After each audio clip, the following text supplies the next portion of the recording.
Hello everyone, this is Sanchit, and with me today is Harshit Rotela. He is from Nainital and a famous YouTuber. And ये काफ़ी videos record करते हैं regarding geography of various regions. So welcome Harshit. Hello, hi. Thanks for having me. So Harshit, my first question to you is that what is cloudburst? If you can explain this for general public, and how does it happen? And जो recent times में देख रहे हैं कि धराली में भी ऐसा हुआ है and various parts of Himalayan region में ये सब चीज़ हो रही है. तो how do you see this situation and what are the preventive measures और anything which we can do to prevent ourselves from such calamities or disasters in future, if Okay. not foolproof but step by step taking proper steps and managing them. तो सबसे पहले definition cloud burst बड़ा ही dramatic name है एक बड़े ही natural phenomena के लिए। Cloud burst मतलब अगर वैसे देखें तो a lot of rain in a very small amount of time in a small geographical area. कि बहुत ज़्यादा जब बारिश हो जाती है और दूर से देखने पर ऐसा लगता है कि पूरा बादल फट गया और सब पूरा पानी एक साथ नीचे आ रहा है, वही क्लाउड बर्स्ट है। तो heavy amount of precipitation in a small time in relatively small area, तो यही क्लाउड बर्स्ट है। अब जहाँ तक प्रिवेंटिंग की बात है तो क्लाउड बर्स्ट प्रिवेंट नहीं हो सकती, बारिश तो होगी, होनी ही है। और हिमालयाज़ की जियोग्राफी ऐसी है कि आप प्रिवेंट कर भी नहीं सकते, इतने ऊंचे पहाड़ हैं और हर जगह से बादल आकर टकराते हैं, भले ही वो वेस्टर्न डिस्टर्बेंसेज हो या फिर मानसून हो। तो दे आर नेचुरल, उनको अवॉइड करना कोई पॉसिबिलिटी है ही नहीं। दे आर क्या कहेंगे, एक तरीके से climatic cloud burst are very natural, they are not something that we can prevent. पूरी दुनिया भर में होते ही हैं। आल्प्स में देख लीजिए या फिर यूरोप में देख लीजिए या फिर मैदानों में ही देख लीजिए, बारिश बहुत तेज़ बारिश कोई नई बात नहीं है, कब से होती हुई आ रही है। जहाँ तक उसके इफेक्ट्स की बात है, खास करके हिमालयन रीजन पे, तो वो भी कोई इतनी नई बात नहीं है। लैंडस्लाइड्स, फ्लैश फ्लड्स और ये सारी चीज़ें बहुत समय से होती हुई आ रही हैं। एक बड़ा फेमस एग्जांपल अगर हिस्ट्री का देखें तो वो गढ़वाल की जो कैपिटल हुआ करती थी कभी, श्रीनगर, श्रीनगर गढ़वाल, तो अलकनंदा के किनारे बसा हुआ है। तो अलकनंदा के ऊपर कैचमेंट एरिया में एक समय पर एक बार इसी तरीके का एक लैंडस्लाइड आने की वजह से, बारिश की वजह से एक लेक बन गई थी जिसका नाम था गोहना ताल। कुछ समय बाद, बिल्कुल गोरखों के इन्वेजन के कुछ ही साल पहले, वो बर्स्ट हो गई और पूरा श्रीनगर उसके साथ बह गया। और उसको फिर आज जो हम देखते हैं वो उसी के फ्लड प्लेन पर बसा हुआ एक नया शहर है। पुराने शहर के रेमनेंट्स बचे ही नहीं है, और ये 1800 कुछ की बात है, क्लाइमेट चेंज के कोई भी निशान दिखने से कहीं पहले की बात है, इंडस्ट्रियलाइजेशन के शुरुआती दिनों की बात। तो well, that is cloud burst and its effects. अगला क्वेश्चन वाज दैट कि अभी तो यू एक्सप्लेन कि what cloud burst is and you give some historical context to it कि गढ़वाल में जो हुआ श्रीनगर एरिया में बहुत पहले हुआ. तो अभी जो current event you are aware about it कि किश्तवाड़ में भी क्लाउड बर्स्ट हुआ and we lost many lives there. Yeah so I was talking about कि aren't there any devices, equipments which we can place which can measure the amount of rainfall and they can, if not completely predict, but can alert the people living in that region so that they can be evacuated at the same time and taken to the safe places? Like you gave me the example of Switzerland where they prevented a huge loss of life. तो यहाँ पर छोटा सा issue ये है कि हिमालयाज का जितना बड़ा जियोग्राफिकल एरिया है, खास करके इंडिया, नेपाल, कश्मीर सब मिलाकर, जम्मू, सॉरी, तो हर जगह मॉनिटरिंग सिंपली पॉसिबल नहीं है ग्राउंड बेस्ड मीन्स से। सैटेलाइट से आप रफ एस्टिमेट लगा सकते हैं कि कहाँ कितनी बारिश होने वाली है, लेकिन एग्जैक्टली गेस कर पाना ऑलमोस्ट इम्पॉसिबल है। हमारे जो वेदर मॉडल्स हैं ये जनरल कंडीशंस बताने में काफ़ी ठीक हैं, 100% एक्यूरेट तो अभी नहीं है कि अगले, फॉर एग्जांपल, अगले 2 सालों में क्या होने वाला है या फिर इस बार मानसून कैसा रहेगा। एक्सट्रीम वेदर इवेंट्स जो होते हैं वो, जैसा कि नाम बता ही रहा है, वो कर्व के बिल्कुल एक्सट्रीम में होते हैं, या तो बहुत कम बारिश है तो बहुत तेज़ बारिश। उनकी स्पेसिफिसिटी इतनी ज़्यादा होती है कि उनको बिफोर हैंड प्रेडिक्ट कर पाना बहुत ज़्यादा डिफिकल्ट है, बहुत ज़्यादा। आप सैटेलाइट से देख नहीं सकते क्योंकि ऑब्वियसली बादल है, तो आप एग्जैक्ट कंडीशंस बता नहीं सकते कि कहाँ बारिश होने वाली है, कहाँ नहीं होने वाली है। 2013 का केदारनाथ का डिजास्टर बहुत रिसेंट है इस मामले में, कि रफली हमें पता था कि बहुत तेज़ बारिश हो सकती है, लेकिन उसके एग्जैक्ट इम्पैक्ट, उसका एग्जैक्ट मेजरमेंट, और वो फॉर एग्जांपल जो ग्लेशियर लेक है वो उसका आउटबर्स्ट, उसको प्रेडिक्ट कर पाना बहुत मुश्किल है। हमें पता था कि वेस्टर्न डिस्टर्बेंसेस और मानसून आपस में टकराने वाले हैं और बहुत तेज़ बारिश होने वाली है, लेकिन एग्जैक्ट लॉस कितना होगा, क्यों होगा, ये सब बता पाना बहुत मुश्किल है, अनलेस आप ग्राउंड बेस मीन से एक्टिव मॉनिटरिंग करते रहें, और कुछ ही मिनट पहले जो आपको वार्निंग सिग्नल्स मिले, भले ही वो लैंडस्लाइड हो या वो हो, उसके बेसिस पे आप नीचे की सेटलमेंट्स को इवैक्यूएट कर लें। जहाँ तक स्विट्ज़रलैंड की बात है, तो उन्हें एक तरीके से वार्निंग मिल गई थी, एक छोटा सा शुरुआती लैंडस्लाइड हो चुका था, जिसके बाद उन्होंने पूरी इवैक्यूएशन की प्रोसेस शुरू की। उसके बाद उन्होंने मॉनिटरिंग की प्रोसेस शुरू की कि किस तरीके से चीज़ें नीचे शिफ्ट हो रही हैं, तो they got a little lucky. और दूसरा, वो एक्टिव मॉनिटरिंग और ये भी काफ़ी बेटर करते हैं हमारे मुकाबले, क्योंकि छोटा सा देश भी है और काफ़ी रिच कंट्री है कंपेयर टू इंडिया, जहाँ हिमालयाज़ में तो कम से कम इस तरीके का इन्वेस्टमेंट हमें वैसे भी बहुत कम देखने को मिलता है। तो अभी करंट सिचुएशन ये है कि हमारे पास मॉनिटरिंग, इस तरीके की मॉनिटरिंग, एक्टिव वेदर मॉनिटरिंग बहुत कम है, और हमारे पास एरिया बहुत ज़्यादा है, हज़ारों वैलीज़ है जहाँ रिस्क है। तो सैटेलाइट से हम देखते तो रहते हैं, लेकिन एग्जैक्ट बता पाना फिर भी बहुत डिफिकल्ट है। Okay, let's say Arshit, you, sorry to interrupt you, you talked about कि vast area and it's very hard to उसको assess करना या manage करना या देखना. तो हम्म why can't we do things like जहाँ पे settlements हैं, जहाँ पे we have more settlements. Hmm Let's say Dharali में वो भी I think flood plain पे बसा हुआ था, and it was already alerted काफी पहले कि यहाँ पे landslide या ऐसा कुछ हो सकता है, but hmm still they try to make it a model village वगैरह उसको बना दिया, तो जिसकी वजह से we faced huge losses. So why hmm can't we do certain things or assessment in a region which is very populated and there is a history of such disasters there in that region? Hmm Like in that region in Chishoti, there is a Arjun Peak and it also has a glacial lake. So if not cloudburst has happened now. What if there are chances कि जो glacial lake है वहाँ पे वो भी burst हो सकती है in future? Because we can't overrule या उसको ignore नहीं कर सकते उस threat को. So what to do in correct. that case? सबसे पहला तो ये है कि हम कुछ करते क्यों नहीं है। मॉनिटरिंग की भी जहाँ तक बात है, भले ही हमारे पास वास्ट वास्ट एरिया है, मॉनिटरिंग सेटअप बना सकते हैं, या फिर हम इवैक्यूएशन वगैरह कर सकते हैं। प्रॉब्लम है इकोनॉमिक्स और इनएक्शन। शिफ्ट करना बहुत महंगा होता है, Okay. और monitoring, active monitoring constantly resources लेती है। आपको स्कॉलर्स चाहिए, रिसर्चर्स चाहिए, आपको साइंटिस्ट्स चाहिए जो एक्टिवली ये काम कर रहे हैं, आपको इक्विपमेंट चाहिए, और फिर जो ये है इस तरीके की शिफ्टिंग है। फॉर एग्जांपल धराली वहाँ से पहले शिफ्ट क्यों नहीं हुआ, मैं, मेरे पास कुछ इमेजेस हैं एक्चुअली, दिखाना चाहूँगा अभी। तो एक तरीके से कह सकते हैं कि एक तो इनएक्शन है, दूसरा रोड आने की वजह से, सड़क आने की वजह से वहाँ पर जानबूझ के एक सेटलमेंट बन गई थी, जिसकी तरफ जो गवर्नमेंट है उसने एक तरीके से आंखें बंद कर ली थी, क्योंकि उनको रिवेन्यू मिल रहा है, लोगों को रोजगार मिल रहा है, भले ही खतरा है। तो हम सोचते नहीं हैं इस बारे में, एक तरीके से ऐसा कह सकते हैं कि ह्यूमंस इस तरीके से बने ही नहीं होते कि वो बहुत लॉन्ग टर्म थ्रेट को असेस कर पाए। इस तरीके से हमारा दिमाग काम करता ही नहीं है।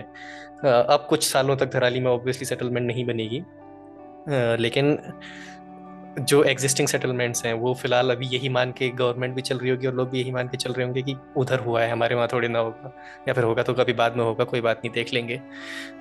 तो हमारा दिमाग इस तरीके से बना ही नहीं है कि हम इतने लॉन्ग टर्म थ्रेट्स को, फॉर एग्जांपल क्लाइमेट चेंज को, सीरियसली लें।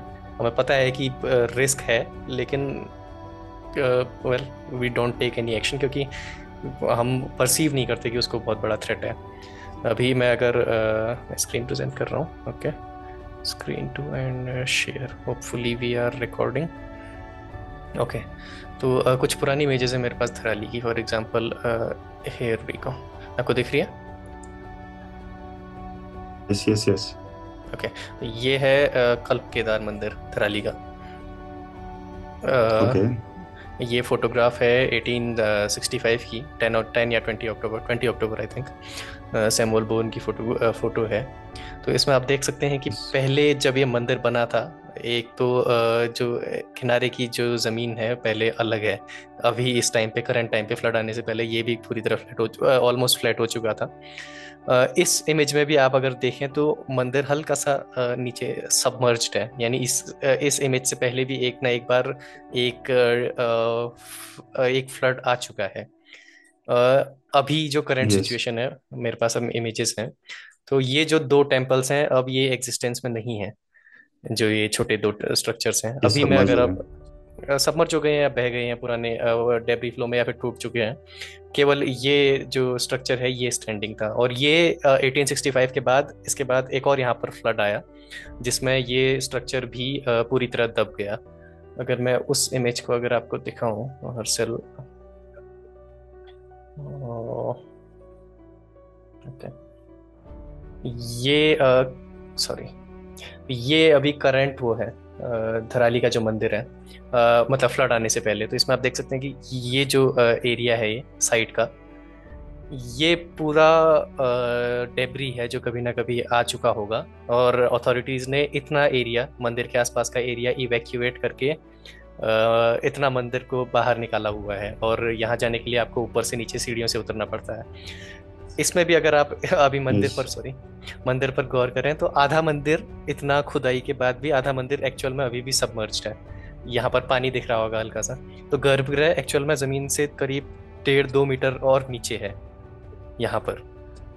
ओके ओके तो एक बार फ्लड आया होगा जिसकी वजह से ये मंदिर यहाँ तक भरा, उसके बाद दूसरी बार फ्लड आया होगा कि ये मंदिर ऑलमोस्ट पूरी तरह कवर हो गया और उसको खोद कर निकालना पड़ा। अब तीसरी बार हमारे पास वही फ्लैश फ्लड है। ये उस मंदिर की ये है, ये गर्भगृह की इमेज है एक्चुअल में। मैं पिछले साल अक्टूबर में उधर ही था। तो गर्भगृह पानी के इतना नीचे है और यहाँ पर पानी भरा रहता है, ऑलमोस्ट ये हमेशा पानी में डूबा रहता है पूरा मंदिर का नीचे वाला पोर्शन जो है। ओके तो धराली की जो एग्जिस्टिंग सेटलमेंट थी वो पहले ही ज़मीन के काफ़ी नीचे थी। और उसी के ऊपर हमने कंस्ट्रक्शन करके उसी को उठाया हुआ है एक तरीके से। ये धराली की इमेज है। ये है प्रैक्टिकली जो गांव है। इस नदी से हमारी बाढ़ आई और इसने इस पूरे फ्लड प्लेन एरिया को पूरी तरह डुबा दिया। तो ये जो पोर्शन था, यहाँ पर आपका मंदिर है छोटा सा, तो ये जो पोर्शन है ये पहले ही एक ओके फ्लड प्लेन था, जिसके जिसके ऊपर धीरे धीरे फाइनर सॉइल बैठती गई। तो उसी के ऊपर लोगों ने अपने फार्म हाउसेस बना लिए। उसी के ऊपर सड़क आने के बाद खास करके इकोनॉमिक अपॉर्चुनिटी को देखते हुए लोग धीरे धीरे नीचे की ओर को सेटल हो गए। अभी एक मेरे पास एक पुरानी इमेज और है लास्ट, मैं उसको भी दिखाऊंगा। तो लोग नीचे की तरफ को सेटल हो गए क्योंकि इकोनॉमिक इंसेंटिव था। बल्कि कई 2 मंजिले 3 मंजिले 4 मंजिला होटल तक वहाँ पर बना दिए गए। यहीं पर अगर मैं इसी ड्रोन इमेज में पहले थोड़ा पीछे की ओर को जाऊँ तो आप नदी का पाथ देख सकते हैं कि ऊपर से नीचे आते आते उसको और संकरा कर दिया गया। खैर इस फ्लैश फ्लड में नदी के पाथ की विड्थ का इतना इस कोई बड़ा इम्पैक्ट, नैरो पैसेज हो गया। हाँ, एक तो पहले पहले ही नैरो पैसेज था। खैर जब ऊपर से पूरा डेब्री आया तो खैर क्या नैरो क्या वाइड, पूरा का पूरा यस धराली यस साफ हो गया। लेकिन यहीं पर ही अगर उससे कम स्केल का भी कोई फ्लड आता तो बहुत खतरा था आसपास की बिल्डिंग्स को, इतनी ही नैरो पाथवे से। अगर उतना डेब्री नहीं आता, अगर पानी भी अगर बहुत भारी मात्रा में आता तो ओके। तो यहीं पर अगर मैं एक फिर से सो पुरानी सो इमेज पर हर्षित, आई जाऊँ। Would like, sorry to interrupt you. Yeah okay. एक मिनट, एक last I interruption. Was asking कि जो ऑलरेडी, या सॉरी सॉरी तो एक लास्ट इमेज ये है, ये भी नो नो मेरे यू साथ कैन शायद, कंटिन्यू लाइक। ओके ओके, 1865 की ही ये इमेज है। ये है मुखबा गांव जो धराली के जस्ट ऑपोजिट है, रिवर के ऑपोजिट है। और ये है धराली का एरिया जिस फ्लड प्लेन के ऊपर पूरा गांव बसा हुआ था। तो इधर आप देख सकते हैं कि न केवल इधर कोई नहीं बसा हुआ है, क्योंकि सॉरी तब हर्षित। इसी रीजन की एक और फोटोग्राफ है 1865 की। ये मुखबा गांव है पुराना, जो बहुत पहले से सेटल्ड है। और नीचे धराली की तरफ आप देख सकते okay, हैं, यहाँ पे मंदिर से साउथ वेस्ट का एरिया है। इस फ्लड प्लेन पर तब कोई नहीं बसा क्योंकि it is completely filled with rocks. और ऊपर के एरिया में भी भले कोई नहीं बसा क्योंकि यहाँ कभी ना कभी फ्लड पहले भी आया होगा। और ऑब्वियस सी बात है, पहले सड़क यहाँ से नहीं okay, थी, पहले मुहब्बा गांव से होते हुए गंगोत्री की सड़क जाती थी, जो पैदल रास्ता था। सड़क है ना अभी ठीक नहीं है। तो okay, okay, एक तरीके से हम कह सकते हैं कि जो हमारे एंसेस्टर्स थे वो स्टॉप शेयरिंग, ओके, एक तरीके से ट्रायल एंड एरर के बेसिस पे बसे okay, हो सकते हैं, या फिर अपने एंसेस्ट्रल नॉलेज की वजह से बसे हो सकते हैं कि ऐसे एरियाज में बसना खतरनाक है। तो मुखबा गांव जो है फॉर एग्जांपल ठीक ठाक सेफ डिस्टेंस पर है, भले ही रिवर से ऊपर है, सेटलमेंट से ऊपर है, रोड से ऊपर है, लेकिन सेफली बसा हुआ okay, है। okay, आप कुछ कह रहे थे? okay, Harshit. So, yeah, मतलब thank you for sharing this image of Harshil Dharali, sorry Dharali. तो my question is that कि based on this the images you shared, जो आपने बहुत एक old image 1865 की and current जो आपने पिक्चर दिखाई, दोनों का बहुत डिफरेंस है, जिसमें आई कैन सी एक फ्लड प्लेन के ऊपर वो पूरा एक बस्ती बसाई गई है। तो ऐसा कोई वे नहीं है जिससे हम हिस्टोरिकल कॉन्टेक्स्ट लेके किसी भी प्लेस का उसके फ्यूचर प्लान को हम डिसाइड कर सकते हैं।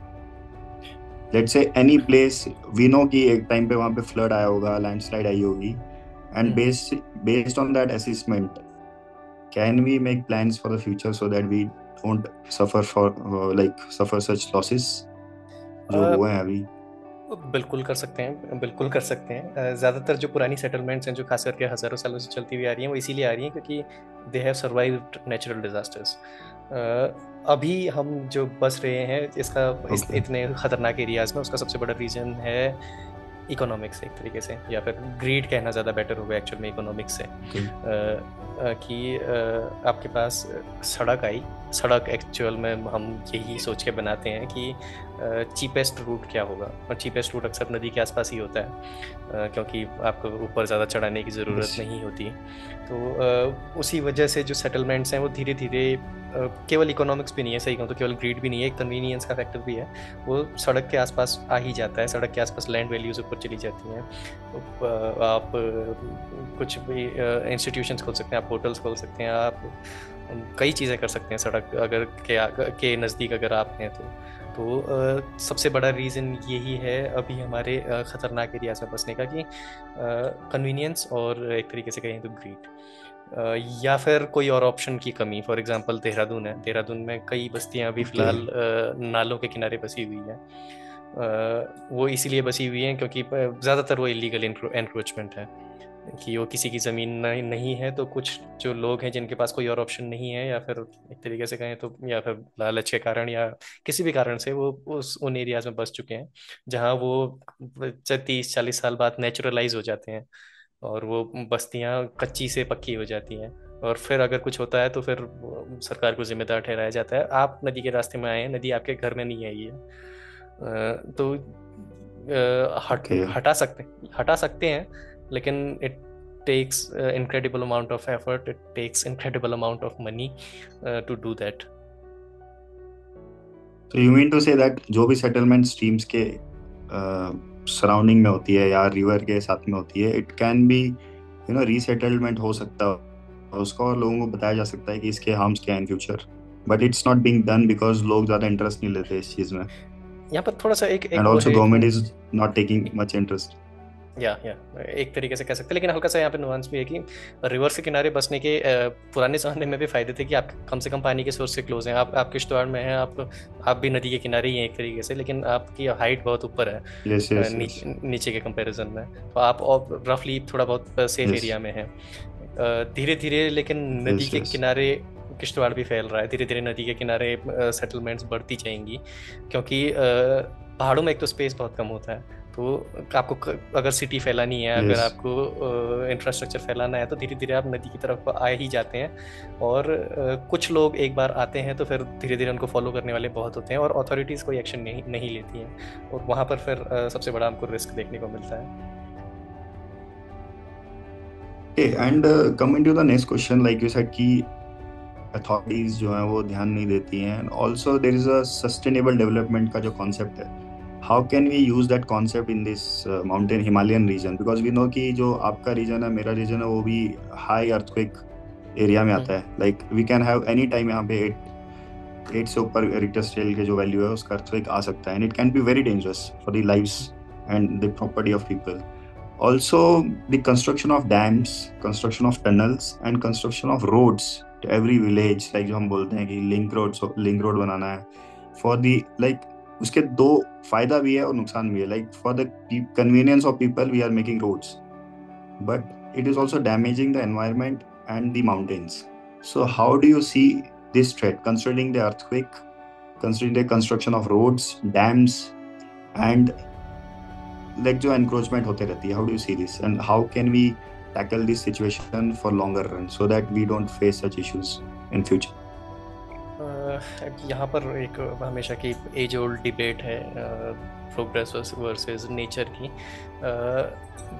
इस तरीके के जो प्रोजेक्ट्स हैं, डेवलपमेंटल प्रोजेक्ट्स हैं, डेवलपमेंटल कहना भी कितना ठीक होगा मैं श्योर नहीं हूँ, इनको आप रोक नहीं सकते. ये कन्वीनियंस के लिए हैं और कभी ना कभी होंगे ही. अगर आप 10-20 साल अगर इनको रोक भी लें, धीरे धीरे नीड, अगर नेचुरल नीड है किसी चीज़ की, तो वो इतनी उठती जाएगी कि आपको एक कॉस्ट बेनिफिट एनालिसिस करना ही होगा, और अक्सर वो नेचर के अगेंस्ट ही जाता है. हम रिस्क ले लेते हैं, और सही कहें तो कई जगह ज़रूरी भी है, क्योंकि कई गांव अभी भी हिमालयाज़ में ऐसे हैं जो रोड से कनेक्टेड नहीं हैं, और रोड कनेक्टिविटी एक बहुत बड़ा फैक्टर है किसी भी एरिया के डेवलपमेंट का. जहाँ तक अब ये है कि हम किस टेक्निक से उसको काट रहे हैं, वहाँ इशू आता है. लैंडस्लाइड्स और रोड्स को अक्सर बहुत क्लोजली एसोसिएट करके देखा जाता है, क्योंकि रोड खोदने के बाद सॉइल लूज हो जाती है अपर स्लोप पर भी, और जो डम्प्ड सॉइल है नीचे की तरफ का उधर भी. लेकिन जो बड़े डिजास्टर्स हैं, एक चीज़ थोड़ा देखने लायक ये है, ये इनके पीछे इस तरीके के कंस्ट्रक्शन प्रोजेक्ट्स बहुत ज़्यादा रिस्पॉन्सिबल नहीं है. फॉर एग्जांपल धराली को ही हम देखें, या फिर किश्तवाड़ में जो चिसोटी विलेज में जो फ्लड आया उसको देखें. रोड्स डायरेक्टली रिस्पॉन्सिबल नहीं है, लेकिन रोड्स इस तरीके से रिस्पॉन्सिबल है कि वो लोगों को उस एरिया में ले आई जहाँ खतरा था. खैर फिलहाल उसको एक तरफ रखते हैं. डायरेक्टली रोड कंस्ट्रक्शन पर ही बात करें तो अभी हमारा जो रोड कंस्ट्रक्शन का मेथड है कि हम खोदते हैं और ब्लास्टिंग करते हैं और जेसीबी से डेब्री हटाते हैं, और पत्थर अक्सर बीच से टूट जाते हैं, और हम अपर स्लोप पर कटिंग ज़्यादा कर रहे हैं, लोअर स्लोप पर फिलिंग कम कर रहे हैं, और वो मिट्टी को नीचे डंप कर दे रहे हैं. तो वो एक बहुत बड़ा रीज़न है, और उसके पीछे भी ऑब्वियसली हर चीज़ की तरह रीज़न है मनी, पैसा बचाना. खोदना कहीं Yes. इजी है फिलिंग के yes. कंपैरिजन में. तो Yes. And so as you mentioned earlier कि, sorry to interrupt you, like yeah, as you mentioned earlier off record में, मतलब जो बता रहे थे कि there is a balancing of slope को बैलेंस करना बहुत ज़रूरी है, तभी जाके लैंडस्लाइड से प्रिवेंशन हो सकता है. लेट्स से आप बता रहे थे कि जो वर्टिकल स्लोप है, अगर वो 90 डिग्री का स्लोप है, तो वैसे ही हमको जो फिलिंग करना है वो भी इस मेथड से करना है कि वो उसका वेट जो बैलेंस हो जाए और लैंडस्लाइड ना हो. तो इसको थोड़ा आप एक्सप्लेन करेंगे? तो एक हिल स्लोप है, फॉर एग्जांपल इस तरीके का हिल स्लोप है, आप इसको बीच से कट करना चाह रहे हैं इस तरीके से, ताकि आप इस सरफेस के ऊपर, एक क्रॉस सेक्शन है, इस सरफेस के ऊपर आप रोड बना सकें. तो इस हिल स्लोप को काटने के आपके पास दो ऑप्शन है, कि एक तो आप अपर स्लोप की कटिंग कर दें, दूसरा ऑप्शन है कि आप यहाँ पर फिलिंग कर दें इस तरीके से. और अपर स्लोप की कटिंग करना केवल अगर आप ऊपर काटते हैं तो उसका रिस्क ऑब्वियसली ये है कि आप ज़रूरत से ज़्यादा कटिंग कर रहे हैं, आप ज़रूरत से ज़्यादा सॉइल बाहर निकाल रहे हैं. खास करके अगर आप अपर कट कर रहे हैं और अगर जो स्ट्रक्चर है सॉइल का वो इस तरीके का हो जाता है, ताकि आपके पास बीच में रोड सरफेस रहे और ऊपर वर्टिकल कट हो, तो ये स्लोप अक्सर अनस्टेबल होता है. खास करके अगर आपके पास रॉकी बेस नहीं है, तो अगर उसका इंटरनल जो सरफेस है वो बहुत लूज़ है, तो वो बहुत फॉल करता है. अगर आपको रोड कट करनी है, आइडियल केस यही रहता है कि आप उसको आधा कट करें, ऊपर से मिट्टी निकालें और उसको नीचे की तरफ भर दें, ताकि कटिंग मिनिमल हो. और लेकिन इसको करने के लिए आपको जो नीचे आपको फिलिंग करनी है उसके साइड में आपको पहले एक वो करना पड़ेगा, एक रिटेनिंग वॉल बनानी पड़ेगी, जो टाइम लेती है और सबसे ज़्यादा, एक तरीके से कहें तो पूरे प्रोसेस में सबसे ज़्यादा कॉस्टली है। और आपको मजदूरों को पैसा देना है बहुत लंबे समय तक एक तरीके ओके। से, और आपको पत्थर लेके आने हैं। पत्थर हो सकता है लोकली अवेलेबल ना हो सकता है ऊपर से जो आप फिलिंग कर रहे हैं वो सॉइल बहुत क्या कहेंगे एक तरीके से अनसूटेबल हो, तो वो बहुत डैमेजिंग हो सकती है। यहाँ ओके। पर थोड़ा ये जो सो वैसे हाउ डू देखें। You see such development, Harshit? Okay, नहीं बोलिए sorry. बोलिए। How do you see such development in comparison to what is happening in China and other parts of the world?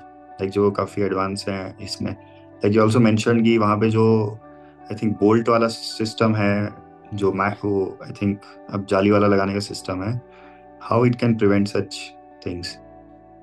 वो एक प्रिवेंटिव मेजर ना हो कि एक तरीके से कहें तो बैंडेड है एक बड़ी प्रॉब्लम के ऊपर। हम भी करते हैं, ऐसी बात नहीं है। अगर आप जोशीमठ की तरफ को जाएं, गढ़वाल की तरफ से, तो आपको कई जगह रॉक बोल्टिंग दिख जाएगी, आपको कई जगह मैशेस दिख जाएंगे, वायर मैशेस दिख जाएंगे, जो स्ट्रक्चर को होल्ड करने की कोशिश करते हैं कुछ टाइम के लिए, ताकि वो सॉइल स्टेबलाइज हो जाए और उसके बाद स्लाइड ना आए। कितना सक्सेसफुल है देखते हैं, अभी मैं श्योर नहीं हूँ, कोई भी श्योर नहीं है, लेकिन दीज आर प्रूवन टेक्निक्स, कई जगह काम आती हैं। चाइना की जहाँ तक बात है या फिर यूरोप की जहाँ तक बात है, तो एक बात ये भी है कि हम उनके फेलियर्स को बहुत कम मीडिया में देखते हैं, हम उनकी सक्सेसेस को ज़्यादा देखते हैं। तो यहाँ पर एक छोटा सा ऑब्जर्वेशन बायस भी है। Yes, for yes. Example China में अगर आप देखें तो आपको बिल्कुल जब भी इस तरीके की रील्स या फिर शॉर्ट्स वगैरह दिखते हैं, तो उनकी रोडें बिल्कुल पहाड़ों काटते हुए बीच से निकलते हुए दिखती हैं, या फिर पीलर्स पर खड़ी रोडें होती हैं, कॉजवेज होते हैं। एक ऑप्शन ये भी है हमारे पास कि हम जो रिस्की एरियाज़ हैं इनको अवॉइड करने के लिए कॉजवेज बना लें। हम एक तरीके से खंभों पर रोड खड़ी करके लैंडस्लाइड जोन के सामने से निकाल लें। That is very costly. Problem ये है। अभी कुमाऊं के रीजन में ही मैं बात करूं तो अल्मोड़ा के नीचे एक जगह है जहाँ पे कोसी और सोयाल नदी मिलती है, Okay. क्वारब नाम की। पूरा का पूरा पहाड़ करीब 100 मीटर की ऊंचाई से, 100 तो नहीं 50 मीटर की ऊंचाई से लगभग लगभग पूरा का पूरा पहाड़ नीचे आ रहा है, जिसके साइड में रोड बनी हुई थी। सो अभी वो एक चौक पॉइंट बना हुआ है ट्रैफिक के लिए हमारे लिए।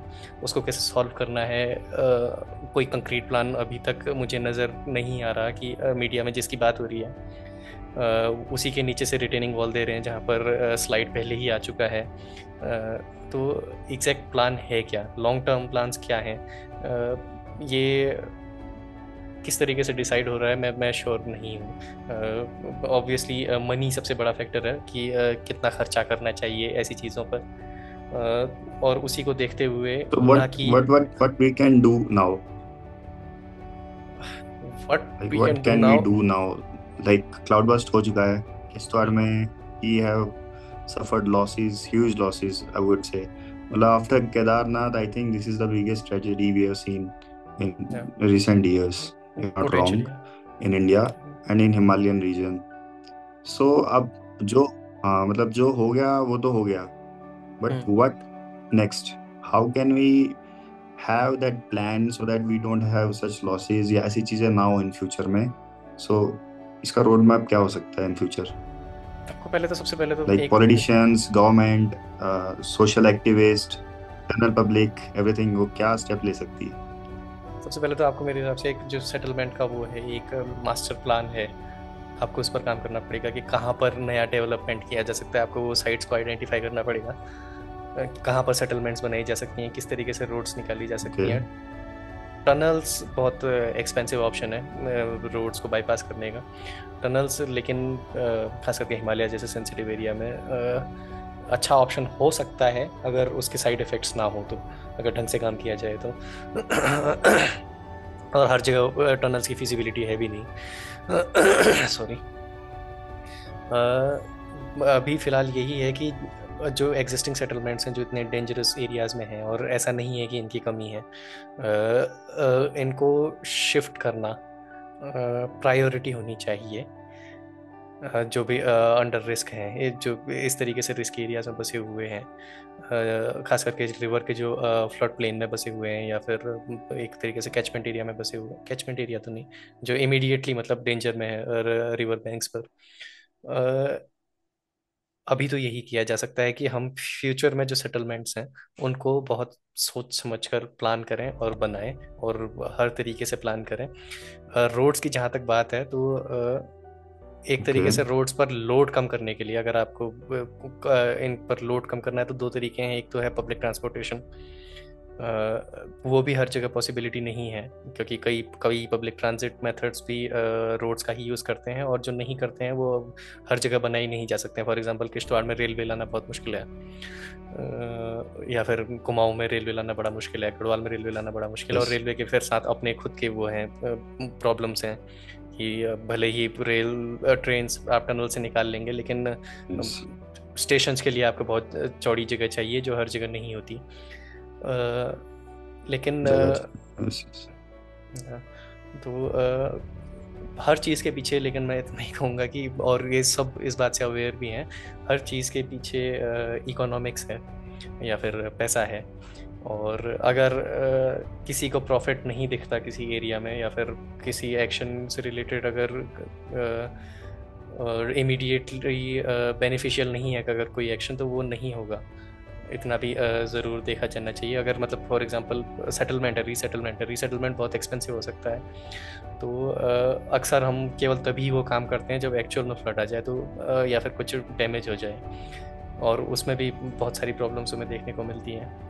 मुझे तो Harshit, like we discussed earlier about the construction programs की रोड्स का कंस्ट्रक्शन कैसे होना चाहिए, you talked about the slope management and also the other things we discussed in the session so far. So my next question is ki how can we do such thing in this Kishtwar Himalayas or Himalayas of Jammu and Kashmir, considering the fact that overcrowding जो है वहाँ पे हो सकती है, उसको भी ध्यान में रखना है, इकोनॉमिक्स को भी ध्यान में रखना है कि we need to generate employment also because there is lot of unemployment in the region, and also we need to focus on the sustainable development programs also, and including the conservation of the environment in the region as well.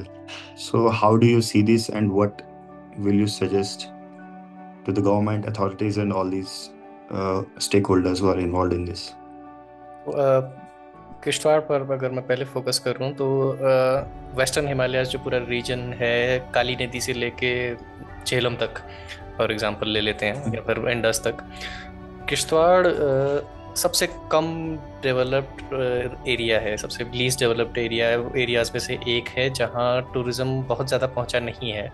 केवल किश्तवाड़ नहीं बल्कि अपर चिनाब की जो valleys हैं, खास करके किलाड़ से Yes. आगे का एरिया जो है, पांगी, मियार और किश्तवाड़, गुलाबगढ़, तो खास करके ऊपर की वैलीज़ हैं। कई लोगों ने तो कुछ जगहों के नाम भी नहीं सुने होंगे जो बहुत सुंदर एरियाज़ हैं। आपकी यही है मछेल की के आसपास का एरिया है, या फिर Yes. Yes. वाडवा Yes. वाडवा वैली है। तो इधर ओवर टूरिज्म मुझे अभी तक तो नहीं लगता कि बहुत बड़ी प्रॉब्लम है। ऑब्वियसली मैं एरिया से नहीं हूँ, आपको ज़्यादा पता होगा। यहाँ बहुत बड़े प्रोजेक्ट्स अभी हुए भी नहीं हैं ना, रोड्स के मामले में देखा जाए इस तरीके की चीज़ों को, क्योंकि बॉर्डर Yes. रीजन भी Yes. एक तरीके से नहीं है। और Yes. लद्दाख के लिए भी यहाँ से डायरेक्टली रोड एक्सेस तो नहीं है किश्तवाड़ से, अभी तक तो कम से Yes. कम। Yes.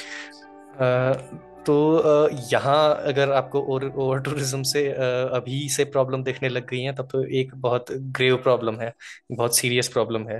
क्योंकि मैं उत्तराखंड से हूँ, और चार धाम मेरे हिसाब से शायद हिमालयाज का सबसे पॉपुलर एक तरीके से टूर होगा या ट्रैवल आइटिनरी होगी लोगों की, क्योंकि हम जो लोकल पॉपुलेशन है उससे कई गुना ज़्यादा अमाउंट ऑफ टूरिस्ट देखते हैं इस मामले में। जो अभी जो फ्लैश फ्लड आया, ये एक अनफॉर्चुनेट इंसिडेंट था, जो गलत समय पर गलत जगह बहुत ज़्यादा लोगों के एक साथ जमा होने की वजह से हुआ। इसके ऊपर डेवलपमेंट को कितना दोषी मानना चाहिए मैं श्योर नहीं हूँ, किश्तवाड़ के केस में कम से कम। धराली का केस इसका ऑपोजिट है। धराली के केस में आप ऑब्वियसली गलत तरीके से सेटलमेंट को ब्लेम कर सकते हैं, और करना भी चाहिए, क्योंकि एक पहले ही फ्लड प्लेन के ऊपर आपने फिर से दोबारा शहर बना दिया, जो अब दोबारा फ्लड प्लेन बन गया। जहाँ तक किश्तवाड़ की बात है, क्लाइमेट चेंज मेरे हिसाब से शायद डिस्कशन का ज़्यादा बड़ा टॉपिक होगा Yes. Compare Yes. To Yes. Development. और जहाँ तक अब फ्यूचर की बात है, गवर्नमेंट की आपने बात की, और इस बार मैं उत्तराखंड के कॉन्टेक्स्ट में लेके कह रहा हूँ क्योंकि we have a much bigger problem regarding that. Yes. Government को पहाड़ों को टूरिज्म से थोड़ा सा अलग करके देखना होगा। इकोनॉमिक्स का मतलब केवल टूरिज्म नहीं है, और टूरिज्म बहुत ही लोकलाइज्ड इम्पैक्ट देता है इकोनॉमी। गवर्नमेंट को पहाड़ों को टूरिज्म से अलग देखना पड़ेगा कई एरियाज में। अगर आपको कहीं भी डेवलपमेंट पहुंचाना है, अभी खास करके रूरल एरियाज में, या फिर बहुत बड़े जो हॉटस्पॉट है उन पर भी, तो हमारा जो बेसिक आइडिया है डेवलपमेंट का वो शुरू ही टूरिज्म से होता है कि यहाँ पर अच्छी रोड होनी चाहिए, यहाँ पर अच्छे होटल्स होने चाहिए, यहाँ पर होम स्टेज होने चाहिए, और यहाँ पर टूरिस्ट पहुँचेंगे और वो लोकल इकोनॉमी में थोड़ा सा योगदान देंगे, और इस तरीके से उस एरिया की पूरी इकोनॉमी चल जाएगी। इससे थोड़ा सा बाहर आना पड़ेगा, क्योंकि एक तो टूरिज्म का जो इम्पैक्ट है लोकल इकोनॉमीज पर, वो बहुत ही लोकलाइज्ड है। वो कुछ ही एक स्पेसिफिक सेट ऑफ पीपल को ही एडवांटेज देता है, जो यस। उस यस। इंडस्ट्री से जुड़े हुए हैं। जो जनरल पॉपुलेशन है उस एरिया की, जो उस सबसेट से कम 5 गुना ज़्यादा बड़ी होगी ऑन एवरेज बेसिस। तो वो अलग तरीके से जीते हैं, और उनको इतना डायरेक्टली कोई एडवांटेज हो नहीं रहा है उससे। या। और इनकन्वीनियंस ज़्यादा होती है, क्योंकि ज़्यादा टूरिस्ट मतलब ज़्यादा फुटफॉल मतलब ज़्यादा ट्रैफिक, और जो गांव की जो सिंगल लेन हमारी सड़कें हैं वो अक्सर वो झेल नहीं पाती। फिर गवर्नमेंट रोड काटने के प्रोजेक्ट लेके आती है कि टूरिज्म को फैसिलिटेट किया जाए। कब तक और कहाँ तक, कितने गांव तक ये काम हो पाएगा? तो अगर आपको इस तरीके से सस्टेनेबल डेवलपमेंट करना है, तो आपको एक छोटा सा इंडस्ट्री बेस जो उस एरिया से स्पेसिफिक हो, उसको थोड़ा सा उठाना पड़ेगा। आप फॉर एग्जांपल, मैं कुमाऊं रीजन का एक एग्जांपल दूं तो बागेश्वर के नॉर्थ में एक गांव है शामा। वहाँ कीवी का प्रोडक्शन अभी कुछ यस। समय यस। से, कुछ सालों से बहुत अच्छे तरीके से हो रहा है, और उसने बहुत बड़े एरिया में एक फाइनेंसेस को काफ़ी सुधारा है, गांव के फाइनेंसेस को। और उस ट्रेड से, उस कीवी की खरीद फरोख्त से, उससे रिलेटेड जो इंडस्ट्रीज अब उधर सेटअप हो चुकी हैं। केवल कीवीज नहीं, अब बाकी चीज़ें भी उगाई जा रही हैं जो बिक रही हैं, और जूसेस बन रहे हैं या फिर अचार बन रहा है। तो एक बार आप इस तरीके की कोई इंडस्ट्री जब सेटअप करते हैं, जो फॉर एग्जांपल जो एरिया स्पेसिफिक हो, तो इसका जो इम्पैक्ट है वो बहुत लॉन्ग लास्टिंग होता है, काफ़ी सस्टेनेबल डेवलप ओके। तरीके से होता है, और लेट्स पलायन को भी से ये सॉरी। रोकता है। Yeah, हाँ sorry, बोलिए। sorry, Arshit. Like, let's say we have seen the concept of haunting villages in Uttarakhand, जो अपने गांव या छोड़ के भाग चुके हैं, and they have lands there, सब कुछ है वहाँ पे, but still nothing has happened in that region. तो haunting village बन गए हैं, सारे गांव का गांव खाली हो गया है। तो I was coming to that point only कि जो sustainable development है, so that should be there कि हम back to roots जाएं, जो हमारे ancestors करते थे, उसी को एक economic way में produce करें, और अच्छे से जो है फाइनेंसिस को डेवलप कर सकें एरियाज के, एंड एम्प्लॉयमेंट जनरेशन भी करें। Like there is a dairy, या horticulture and all these things या व्हिच वी कैन डू। या तो अब इसमें प्रॉब्लम छोटी सी ये है, जब आप इतने माइक्रो स्केल पर इंडस्ट्रीज को खड़ा करने की कोशिश करते हैं, तो उसके साथ आपको इंफ्रास्ट्रक्चर भी चाहिए। यस। रोड्स फॉर एग्जांपल, दोबारा हम वहीं पहुंच गए यस। जहां टूरिज्म से आए थे।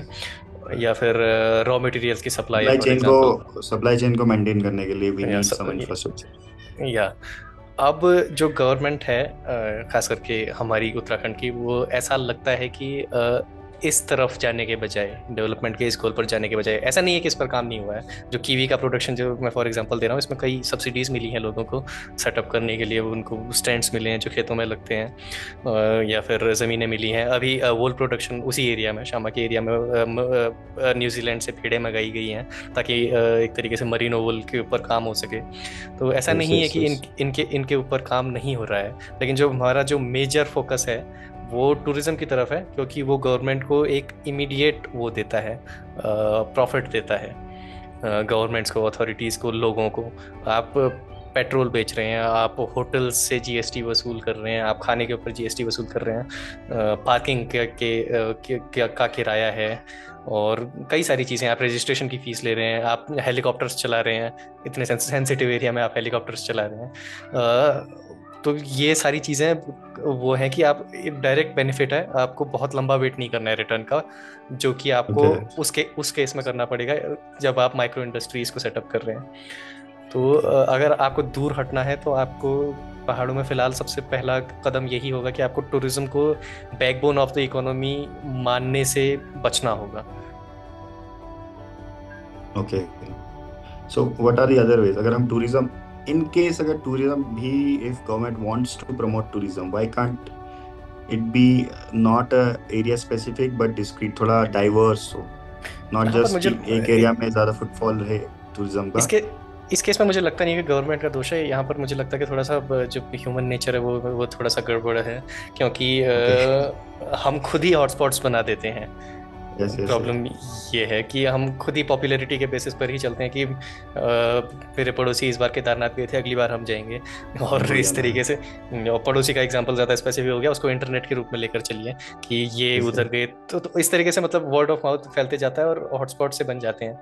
कोशिश रहती है कई मतलब गवर्नमेंट्स की, फिलहाल यही कोशिश है कि टूरिज्म किसी तरीके से डाइवर्सिफाई हो जाए, जो yes for yes. Example Pauri Garhwal है, फॉर एग्जांपल बहुत बड़ा एरिया है, उधर की तरफ को टूरिज्म को स्प्रेड किया जाए, या फिर अल्मोड़ा में केवल मेन लाइन को छोड़कर लेफ्ट और राइट की तरफ को टूरिज्म को स्प्रेड किया जाए। Like there can be a cultural tourism also, cultural tourism है, और भी टाइप के टूरिज्म है जो हो सकता है, स्पिरिचुअल टूरिज्म बोल सकता है इंसान, या स्पेसिफिक एडवेंचर टूरिज्म हो गया, इस यहीं पर टाइप मैं की चीजें। दूसरे पॉइंट पे आने वाला था। यहाँ पर फिर जो टूरिस्ट है एक्चुअल में, फिर उसकी मेंटेलिटी भी थोड़ा सा वो होती है कि कितने टूरिस्ट एक्चुअल में स्पिरिचुअल टूरिज्म या फिर ये करना चाहते हैं, कल्चर टूरिज्म करना चाहते हैं। ज्यादातर केवल एंजॉय करने आते हैं, और ओके इसीलिए इसीलिए नैनीताल या फिर मनाली में सालाना कम से कम गवर्नमेंट रिपोर्ट के हिसाब से 10 करोड़ तक टूरिस्ट पहुंच जाते हैं, 1 करोड़ तक टूरिस्ट पहुंच जाते हैं। ओके ओके तो वो हल्का सा टूरिज्म टूरिस्ट के ऊपर भी डिपेंड करता है। अब हमारे जो ओके। खास करके उत्तराखंड में टूरिज्म है, वो जो एडजॉइनिंग एरिया है यूपी का या फिर दिल्ली है, या फिर उत्तराखंड का ही खुद का ही जो सदर्न रीजन है, जो प्लेन रीजन है, उधर से ही ज़्यादातर टूरिस्ट आ रहा है। उधर इन एरियाज के जो वो हैं, जनरलाइज तो नहीं करना चाहता, लेकिन सिंपल अगर आप पॉपुलेशन का ही पहलू कर्व मान के चलें, तो कुछ जो एंड में होंगे वो होंगे जो डीप टूरिज्म की तरफ को जाना चाहते हैं। जो नॉर्मल है वो बस एंजॉय करना चाहता है, और उसमें कुछ गलत भी नहीं यस है, यस। सही कहा जाए तो। सो लाइक प्रॉब्लम है यू, उनका नंबर। ओके ओके, हाँ, so the like you said कि we can't change the mentality of tourist, so why can't we have policies like Bhutan जो limited tourism या tourist को entry देती है, so we can have such things in our country also, because we know that कि इसका impact क्या हो सकता है, और crowding का, हाँ। मैनेजमेंट के ऊपर और सब चीज़ों के ऊपर।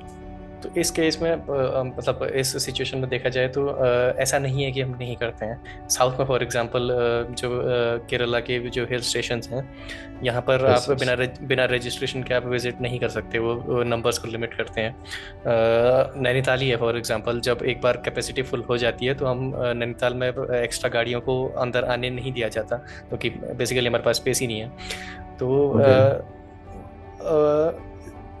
टूरिस्ट का फिलहाल यही है कि अभी मसूरी में ऑनलाइन रजिस्ट्रेशन की शुरुआत हुई है।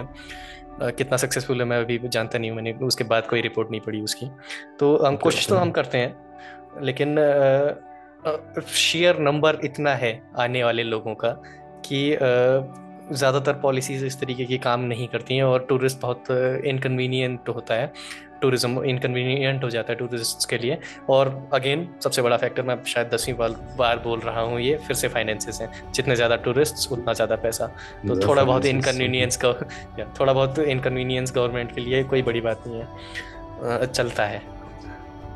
okay okay, so मतलब we talked about government's role, ठीक है, we talked hmm. about tourists, we talk about the management and everything. What is the role of a tourist and what is the role of the society in this management and everything? Let's say कोई area है, people know there कि it's very susceptible to damages or disasters, so what is the role of that region कि in terms of management, in terms of economics, in terms of other things which you mentioned? जो tourist है, मैं जब सही कहूँ तो ज़्यादातर बहुत अनसस्पेक्टिंग होंगे, उनको कोई आइडिया होगा ही नहीं किसी भी चीज़ के बारे में। थोड़ा बहुत ही कुछ लोग होंगे जो रिसर्च करके आ रहे हैं। एज अ टूरिस्ट मेरे हिसाब से आपकी ओके। एक ही रिस्पॉन्सिबिलिटी है कि आप कम से कम किसी को इनकन्वीनियंस ना करो, आप किसी को तकलीफ ना दो। आप अपना घूमिए और बिना हल्ले, बिना लड़ाई, बिना झगड़े, बिना कूड़ा करकट फैलाए आप घूमिए और एंजॉय कीजिए और जाइए, और अच्छी ओके। यादें बनाइए। एज अ टूरिस्ट आपका इससे बड़ा कोई खास रोल है नहीं, क्योंकि आप खुद एंजॉय करने आ रहे हैं। जहाँ तक लोकल लोगों की बात है, कुछ लोग ऑब्वियसली आउट ऑफ क्या कहेंगे ग्रीड कुछ ऐसे स्ट्रक्चर्स बना देते हैं या फिर कुछ ऐसी पॉलिसीज बना देते हैं, कुछ ऐसी चीज़ें कर देते हैं जो उनको इमीडिएटली फ़ायदा पहुंचाती हैं। फॉर एग्जांपल कोई ऐसे इलाके में कोई रेस्टोरेंट खोल रहा है जो ऑब्वियसली अंडर रिस्क है, तो वो न केवल अपनी जान को जोखिम में डाल रहा है, अपनी इन्वेस्टमेंट को जोखिम में डाल रहा है, वो टूरिस्ट्स की जान को भी खतरे में डाल रहा है। तो यहाँ पर लोकल्स का भी वो है, दोष है। ओके। अब हमेशा हमेशा नहीं, मेरे यहाँ पर अगर एडमिनिस्ट्रेशन अगर एक्टिव रहता तो उसको ऐसी चीज़ें होने से पहले ही रोक देनी चाहिए, लेकिन ऑब्वियसली हमेशा पॉसिबल नहीं होता। Okay. So Harshit, it was very long and great discussion with you. So my last question will be that I mentioned Glacier Lake outburst initially. Okay, and you know that Kishtwar has also many lakes in the hmm region and many paleo channels also, which are in the way of these glacial lakes.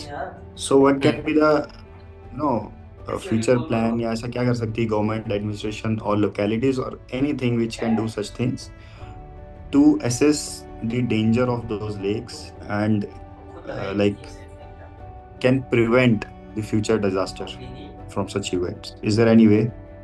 Obviously there is a way. Glacier lakes की जहाँ तक बात है, दो बड़े disasters हमने हाल ही में देखे। एक तो 2013 के केदारनाथ डिजास्टर था, Yes. एक तरीके से ग्लेशियर लेक ही Chorabadi थी जिस, Glacier. हाँ, Yes. चोराबाड़ी लेक। और दूसरा हमने देखा सिक्किम में। Sikkim में, yes. या तो वी फेल टू प्रेडिक्ट, एक तरीके से ये कह सकते हैं, अभी वी फेल टू मॉनिटर। अभी किश्तवाड़ में मेरे हिसाब से कश्मीर का सबसे बड़ा ग्लेशियर बेस है, सबसे बड़े Yes. ग्लेशियर्स पूरे किश्तवाड़ के Yes. इधर ही हैं। Yes. और Brahma Glacier is there. या ब्रह्मा ग्लेशियर है, Darlang या Glacier है. दारलांग ग्लेशियर है, आपका जंसकारी Yes. कंथांग, और बहुत Zanskar, सारे yes. ग्लेशियर, या बहुत सारे ग्लेशियर सिस्टम्स हैं। Yeah. Almost Yes. मेरे हिसाब से शायद पूरे जम्मू कश्मीर के 90% ग्लेशियर्स सबसे इधर ही ज्यादा. होंगे। Yes. Yes. तो एक तरीका है सैटेलाइट मॉनिटरिंग, कि आप लेक्स के साइज को मॉनिटर करते रहिए। दूसरा Okay. और एक ऑब्वियसली अनअवॉइडेबल तरीका है, आपको फिजिकली वहाँ जाके कंडीशन को एसेस करना Yes. पड़ेगा, Yes. क्योंकि ग्लेशियर Yes. लेक्स कम Yes. नहीं होने वाली हैं। जैसे जैसे ग्लेशियर्स रिसीड हो रहे हैं उनका साइज बढ़ने ही वाला है। तो Okay. इनको टाइम से पंक्चर करना बहुत ज़रूरी है, इस तरीके तो की वाटर लेक्स को को। साइफन ऑफ करना विद इंस्ट्रूमेंट्स एंड ऑल. या अब ओके. मॉनिटरिंग में आप कई सारी चीज़ें यूज़ कर सकते हैं, आप ड्रोन्स यूज़ कर सकते हैं, आप कई, आपके पास बहुत सारे ऑप्शंस हैं, लेकिन okay. Obviously this costs a lot. और ओके. अभी अभी हमने केवल एक तरीके से जो रिसर्च इंस्टीट्यूशंस हैं, केवल इन्हीं के ऊपर सब कुछ छोड़ा हुआ है ये काम करने के लिए। ओके. अगर हम खतरा भांप भी लेते हैं तो कई केसेस में ऐसा होता है कि हम कोई एक्शन लेते ही नहीं हैं। केदारनाथ के ऊपर ओके. की लेक को ऐसे देखा जाए, पॉपुलेशन जितनी थी उसको कब का पंक्चर हमने कर देना चाहिए था, लेकिन हमने किया यस. नहीं। वो तो वही केस अभी किश्तवाड़ में भी है। किश्तवाड़ की बस थोड़ी किस्मत अच्छी ये है कि पॉपुलेशन बहुत ज़्यादा है नहीं, और अभी तो अक्सर यहाँ जो फ्लैश फ्लड्स और इस तरीके के आउटबर्स्ट होते भी होंगे तो इनका बहुत बड़ा डैमेज होता नहीं है। अगर लेकिन कोई लेक अगर हम बहुत ज़्यादा खतरा अगर सिविलाइजेशन के ऊपर लाती है, तो हमें सबसे पहले तो यही करना चाहिए कि इनकी एक्टिव जो मॉनिटरिंग है, रूडिमेंट्री ओके. तो आप सैटेलाइट से कर सकते हैं। ISRO time to time images yes. Yes. Release करता है, इस तरीके से होनी ही चाहिए। और आपके पास एक्चुअल में केवल आईएसआरओ नहीं, बहुत सारी सर्विसेज हैं पूरी दुनिया की जो हो सकता है डेली अपडेट या फिर वीकली अपडेट देती रहती हैं। मॉनसून से पहले कम से कम मतलब हमें एक तरीके से असेसमेंट कर लेना चाहिए, खासकर अप्रैल तक। और इन ग्लेशियर बस यही है, एक्सेस की प्रॉब्लम हो जाती है फिर कि फिजिकली उस टाइम तक इन लेक्स तक पहुंचना यस बड़ा यस, मुश्किल होता है। मुश्किल हो तो जाता है। हाँ, तो इन लेक्स की पंक्चरिंग या फिर वाटर साइफन ऑफ में लेक्स के साइज के ऊपर डिपेंड करता है। छोटी लेक्स वैसे भी बहुत ज़्यादा खतरा वो करती नहीं है। जो प्रॉब्लमेटिक लेक्स हैं वो बड़ी ही होती हैं, तो पानी साइफन ऑफ कर पाना खास करके लैक ऑफ पावर में बहुत बहुत मुश्किल काम है। तो पंक्चरिंग ही मेनली यूज़ होती है टेक्निक, कि आप हल्का सा एक चैनल बना दें पानी के आउटलेट के लिए। Okay okay. यही एकमात्र ऑप्शन है, या फिर आप सिविलाइजेशन को खतरे के रास्ते से हटा लें। लेकिन हिमालयाज इतना एक फिकल एरिया है, इतना जियोलॉजिकली अनस्टेबल एरिया है अभी भी, कि कोई भी एरिया 100% सेफ नहीं है। रिस्क हर जगह है, कम रिस्क है, हो सकता है कभी ना आए, हो सकता है 2-3 सालों में एक बार कोई बड़ा इवेंट आए, या हो सकता है 2-3 हज़ार सालों में एक बड़ा इवेंट आए। लेकिन 100% सेफ एरिया कोई भी नहीं है, रिस्क हर जगह है। तो सबसे बस अब बेस्ट केसी ऑप्शन यही है कि आप, खास करके जो ग्लेशियर लेक से खतरा है, आप उसे पहले ही पंक्चर कर दें। Okay. Thank you, Harshit. It was great talking to you, and thank you for giving me insights regarding all these things like cloudburst, glacial lake outburst, and other management principles कि हमको कैसे manage करना चाहिए. It was great talking to you, Harshit, and thank you. see you in next session. And thank you so much again. Okay, I hope thank you you. enjoyed the conversation, and thank या, you again. Okay. Thank you. Okay, Thank you, Harshit. Thank you.